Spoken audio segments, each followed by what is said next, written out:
Pairing your Apple Watch SE 3rd Gen with your iPhone is a straightforward process. First, ensure your iPhone 8 or later, is running iOS 17 or newer, ideally iOS 18, and is charged. The Apple Watch SE3 should also be pre-charged. Open the Apple Watch app on your iPhone. Download it from the App Store if it's not already installed. Bring the watch close to your iPhone. The Apple Watch app will prompt you to start the pairing process. Hold the watch close to the iPhone's camera to scan the QR code displayed on the watch screen. Alternatively, you can manually enter the pairing code if the camera method doesn't work. This creates a secure, encrypted connection for data syncing and notifications.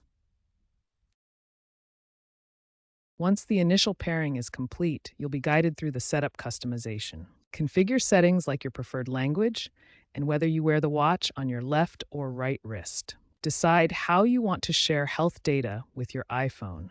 Enable crucial features such as Emergency SOS, which utilizes cellular connectivity in the SE3 model for safety. The watch will then sync apps, watch faces, and relevant data from your iPhone. In case of any issues during pairing, like Bluetooth connectivity problems, restart both devices. Remember, this pairing process establishes a one-to-one association, one iPhone per watch. After this, your device is fully set up and ready to use.